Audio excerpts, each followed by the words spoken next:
brought to you by L&M, the modern cigarette that lets you get full, exciting flavor through the modern miracle of the pure white Miracle Tip. Live modern. Smoke L&M.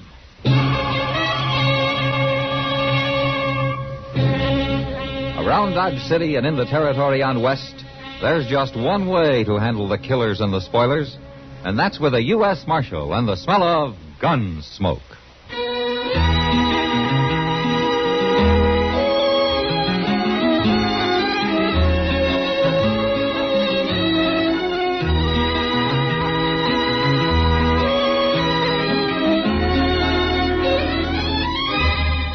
Gunsmoke, starring William Conrad. The story of the violence that moved west with young America. And the story of a man who moved with it. I'm that man. Matt Dillon, United States Marshal. The first man they look for and the last they want to meet. It's a chancy job, and it makes a man watchful. And a little lonely.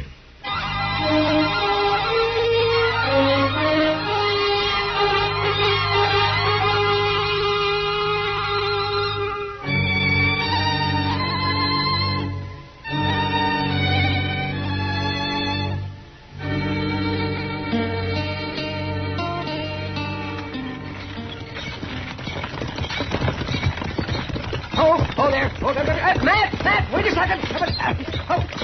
Now, you blasted team. I want to talk to you, Matt, if I ever get this confounded team to stop. Whoa! You driving that buggy, Doc, or you just being tucked? Oh, this blasted team. They got mouths of solid iron. They're probably trying to run away from that squeaky wheel. You don't grease that thing, you're going to twist off a spindle one of these days. It'll last as long as I will. Oh, say, Matt, I just drove in from Meadow Flats. Oh? Well, every man to his own pleasure. It wasn't pleasure, confound it. Now I got something that'll wipe that grin off your face, too. That's so? Yes. Burke Reese and that ornery boy of his. They've been kicking up their heels again. Oh? Who are they after this time? Pezzy Neller and his wife. They've got that homestead, next to the Reeses. Yeah, I know the place. What happened? Well, it seems Burke Reese and his boy kind of hoorah'd him a little bit last night. They burnt one of Pezzy's chicken houses and fired off a few shots, and Pezzy's acting real funny about it. How you mean? Well, he didn't want me to say anything about it. He claims he doesn't want any trouble. Doc, with Burke Reese after him, he's already got trouble.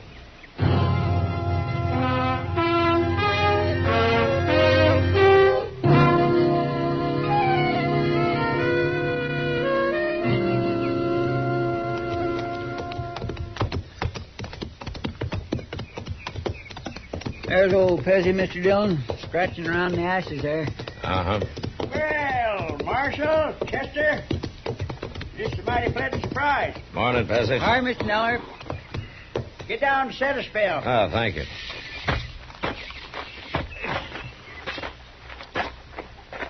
Cora's got some coffee on. Be ready directly. Oh, fine. We could do with some. Oh, looks like you might have had a little trouble out here last night, Pezzy. Trouble, Marshal? Well, that chicken house burnt right down to the ground. Oh, yeah. Yeah, but the studding ain't hurt much. Be no chore to fix it up. Lose many chickens? Oh, about a dozen, I reckon. Got most of them out, though. Oh, you were mighty lucky. Yes, sir. That's just the way I look at it, Marshal. Mighty lucky. It's a downright hollering shame, if you ask me. Pezzy, I understand there were some shots fired last night. Look, Marshal, you hadn't ought to rode clear out here just on account of this little go-around. Why, it didn't amount to a hill of beans. You're a patient man, Pezzy.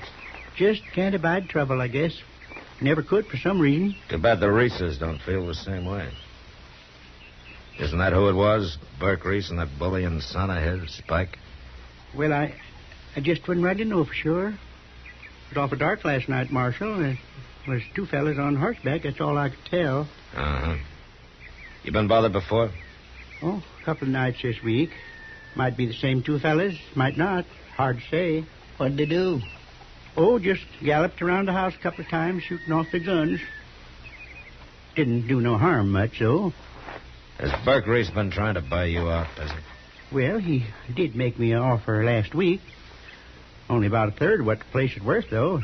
Anyhow, I ain't aiming to sell. Neither was Ed Talmadge. He had the homestead north of Reese, remember?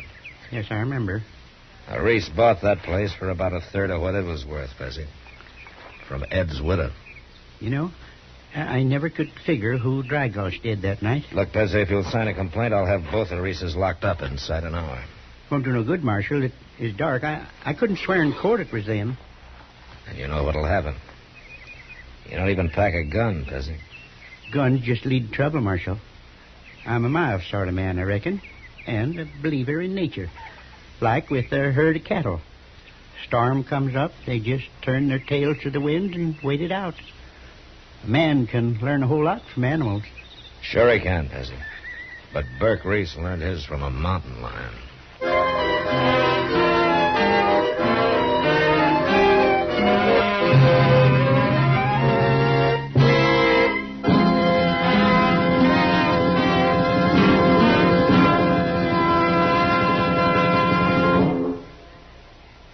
Free yourself of old-fashioned ideas.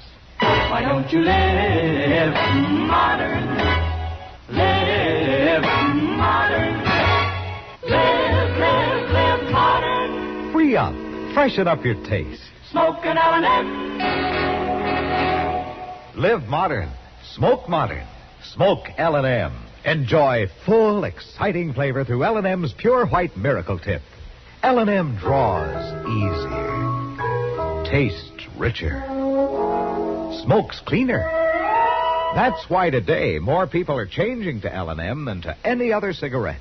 So free up. Freshen up your taste. Live modern. Change to L&M. Make today your big red letter day and start to live the modern way. Live modern. Smoke an L&M. It's America's fastest growing cigarette.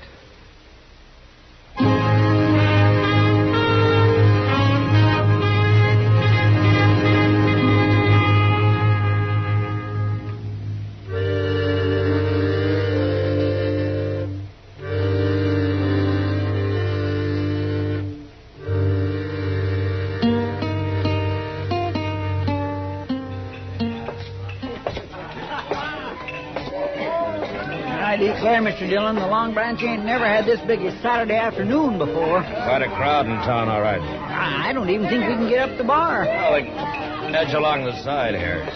Look, maybe I can do it empty, but it's sure going to be a tight squeeze, ooching out full of beer. You get that full, Chester, and I'll leave you here. Oh, man. Imagine you in here in daylight. Chester needed a beer, Kitty. Oh, he brought you along to chaperone him, huh? Oh, I got a hunch you brought me along to pay for it. How you been? No complaints. Look at this crowd. You ever see such a mob? Yeah, from the looks of things, the fights will be starting even before dark. Yeah. Want to have a beer with us? No, thanks. It's too early for me. But if you're around about 3 a.m., I'll have some supper with you. Sounds good. Try to make it. Well, he seems happy enough. That's old Burke Reese, Mr. Dillon. Yeah. And Spike along with him. Now, there's a pair that's due for hanging. They're overdue, Kitty. Well, howdy there, Marshal. Mighty nice to find you on the job. Ain't that right, Spike, huh? You know, I can usually find some good in anybody, but those two. Especially after they murdered Ed Talmadge last year. There was no evidence, Kitty. No witnesses. Well, all right, Matt, but everybody knew they did it. Yeah, but the law has to go on proof, or it stops being the law. But people are afraid of them, Matt. They're afraid even to go into court and tell what they know. Matt? No? Matt, come here. Just a minute, Doc. Come on, Chester. Let's see what he wants. I'll talk to you later, Kitty. Don't forget, Matt. Supper at 3. Out there in the street, Matt, some folks got themselves in a peck of trouble. Oh. Pezzy Neller and his missus. When they come out of Jonas's store and started to drive off, the team pulled the front axle out from under the wagon.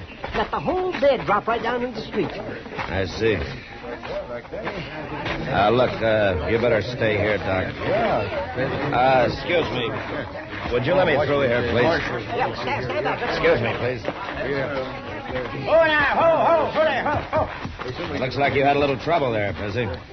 Oh, hello, Marshal. Yeah, I reckon the kingpin must have fell out. Kingpins don't fall out, Pezzy. They fit in from the top. Guess to do with that. Well, then it must have bounced up and fell out over the top somehow. Uh-huh. Did you see Burke Reese take that pen out? No, sir, can't say I did, Marshal. Me and Cora was inside the store there. All right, what about the rest of you? Any of you see Burke Reese or anybody else fooling around this wagon? Not one of you saw a thing, huh? Don't bother about it, Marshal. We just lost a little flowers, all. About all we bought, in fact, except for a roll of heavy wire for a clothesline. Of course, it wasn't hurt none. You all right, Miss Noah? It ain't nothing, Marshal. Just cut my mouth a little. You better let Doc take a look at it. Oh, the bleeding's pert near stuck. Reckon I bumped it on the kickboard when I got throwed out. Leslie, if you don't care about yourself, you might think about your wife here. Now, don't you go plaguing him, Marshal. Pezzy's been taking care of me for a good lot of years now. And he ought to keep on doing it, man. Pezzy's got his principles, Marshal, and I respect him for 'em. He's a mild man, and he can't abide violence. All right. All right. Some of you men give him a hand there, will you? Come on, Chester. Yeah, you sure can't help him much when he won't lift a hand to help himself. There's one way I can, Chester. I don't like doing it, but somebody's got to. What's that? I'm going to show Burke Reese up for the coward that he is.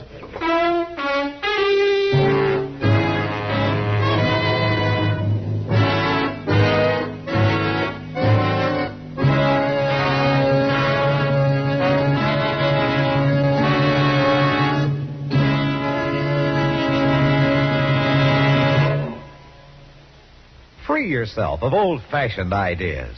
Why don't you live modern? Live modern. Live modern. Free up. Freshen up your taste. Smoke an L&M. Only the modern miracle of the pure white miracle tip can bring all of L&M's full, exciting flavor through to you. And that's the big reason why today more people are changing to L&M than to any other cigarette. Remember, L&M draws easier, tastes richer, smokes cleaner. So live modern. Change to L&M. Make today your big red letter day and start to live the modern way. Live modern. Smoke an L&M. It's America's fastest growing cigarette.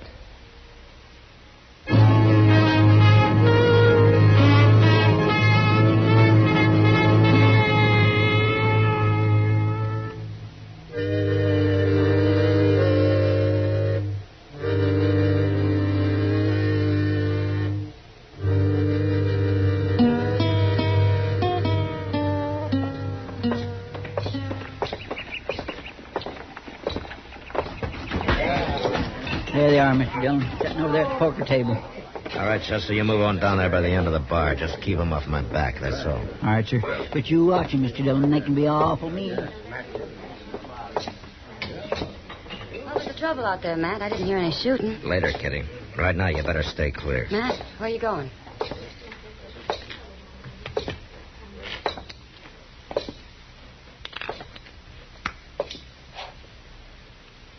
Well, Marshal, me and the youngun's getting up a little game. Like to sit in, would you? Reese, you're a filthy murdering coward. Now, you got no call to talk like that, Marshal. You shot Ed Talmadge in the back last year so you could buy out his homestead. That so? Now you're after Pezzy Nuller. You shot up his place a couple of times and burnt one of his buildings. Pezzy say all that, did he? Pezzy's not one to stick up for his rights, so somebody's got to do it for him. Reese, I just called you a rotten coward. Hold it, Spike. That's just what he's trying to get us to do. It won't work, Marshal. I ain't gonna draw on you. Of course not. You're too yellow, both of you. Except with a man like Pezzy Nuller who doesn't wear a gun. I ain't drawing, Marshal. Didn't you hear me, Burke? I called you a lying coward. I'm sitting right here. No, you're not. Now get up on your feet. I know you, Marshal. You'd never shoot a man down cold. I wouldn't, Spike, reach over slow. Unbuckle my gun. You touch that belt, Spike, and I'll blast you out of your chair. All right. Leave it, Spike. But I still ain't making no move. No? Well, maybe this will do it.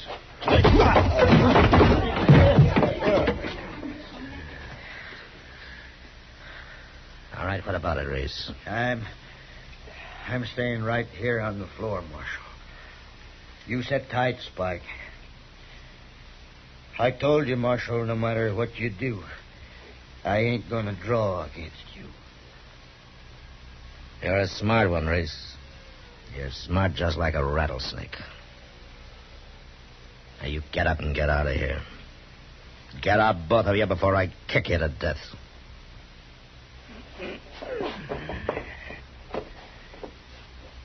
Come on, Spike.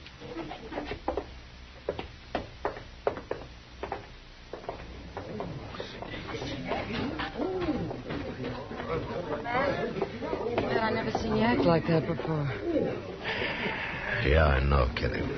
Not that I blame you. I know they wouldn't draw either one of them. I just wanted to show them up for the cowards they are. Well, I'm afraid there's only one more thing I can do for Pezzy Nuller. What's that, Matt? Attend his funeral.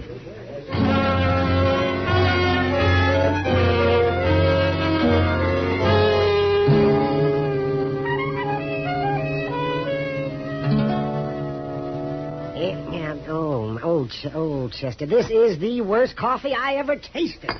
I drunk better embalming fluid. Well, you kept your mouth shut, Doctor, after you'd swallowed 3 whole cups. Well, no wonder my throat was still paralyzed from the first swallow. Well, you're sure losing a lot of sass for being paralyzed in the neck. Do you want some more, Mr. Dillon? No, not right now, Chester. By Jing, you complain about it, Doc, but I notice you always come hot-footing over here first thing when you wake up. It's a trial by torture, Chester. If I can live through Chester's coffee, I can face anything the day brings. Well, forevermore, what do you know? Huh? What is it, Chester? Pezzy Nuller, coming down the street there in his wagon. Now? Well, Matt, how do you figure a man like that? He doesn't want any trouble, he says. He can't abide violence. He don't even realize he's on borrowed time. I guess not, Doc. All he was worrying about yesterday afternoon was getting back home and putting up a clothesline for the missus. Just a couple of babes and a forest of wolves. He stopped right out in front here, Mr. Dillon. Marshal Dillon. Now, let's see what he wants. Morning, Pezzy. You're up early, aren't you? Reckon I am at that, Marshal. Oh, hello, Doc. Mighty glad to find you here. There's something wrong? Well, in a way, I guess there is, Marshal. Had a little accident out at our place during the night. Accident? Who? Doc, I reckon you better take a look there in the wagon bed. Just throw back the cover. Oh, all right. Give me a hand here, Chester. Oh, no. Mighty sorry to have this happen, Marshal, but just one of them things that couldn't be helped, I reckon. Mr. Dillon, it's the Reeses. What? They're dead, Matt. Both of them. Their necks have been broken. There's marks across their throats. It's like they've been hanged. Yes, sir. That's exactly what I said to Cora this morning when we found him laying there. Looked like they'd been hanged, what I said. Found them where, Pezzy? What happened? Well, sir, me and Cora woke up last night and heard some shooting and hurrahing like them other times. Yeah? Only it stopped all of a sudden and the horses galloped off, so we went back to sleep.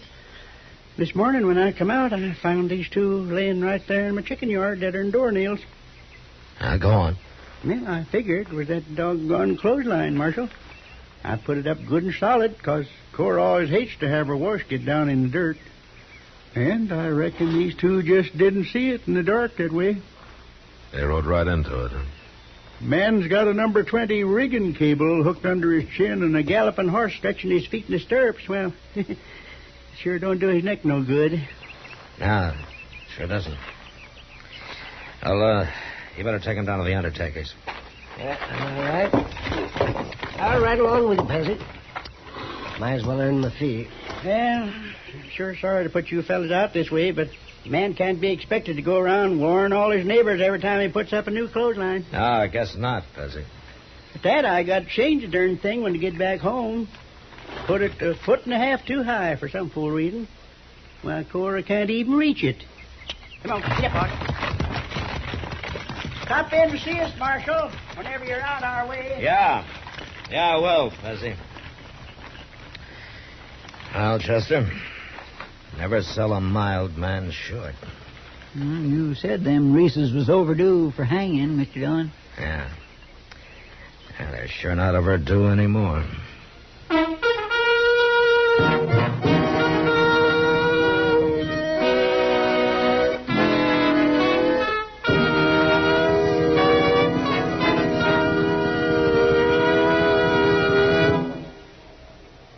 moment, our star, William Conrad. We laugh at Humpty Dumpty's tumble. We roar at the comedian who slips on a banana peel. But the unfunny fact is that almost 14,000 Americans died from falls in their own homes. Why did they fall? Silly little reasons, mostly. There was a toy on the stairs that they didn't see. There was that loose board on the porch they'd always meant to fix. Or maybe the scatter rugs scattered at the wrong moment. Or they climbed on a chair to straighten the drapes. It seemed so important at the time. Home accidents are second only to those on the highways and the terrible mortality they cause. And falls account for almost half of home accidents. Look around your house today and see that the causes of falls are removed wherever possible, that floors and stairs are in good repair and well lighted, that obstructions are removed and carpets secured. See that a slick wax job doesn't slide you into the hospital. Have a proper stepladder and use it instead of climbing on unsteady furniture. It's so simple to prevent accidents, so tragic to face their consequences. Check your home for fall traps today. And now, William Conrad. You know, on the frontier, there was usually plenty of fresh meat to be had. Antelope, venison, buffalo, prairie chicken. And yet next week a man dies because of one small yearling calf. And that was the West. Gunsmoke. Produced and directed by Norman MacDonnell, stars William Conrad as Matt Dillon, U.S. Marshal. The story was specially written for Gunsmoke by Les Crutchfield, with editorial supervision by John Meston. The music was composed and conducted by Rex Corey. Sound patterns by Ray Kemper and Tom Hanley. Featured in the cast were Ralph Moody, John Daner, and Helen Cleve. Parley Baer is Chester, Howard McNear is Doc, and Georgia Ellis is Kitty. Join us again next week for another story on Gunsmoke.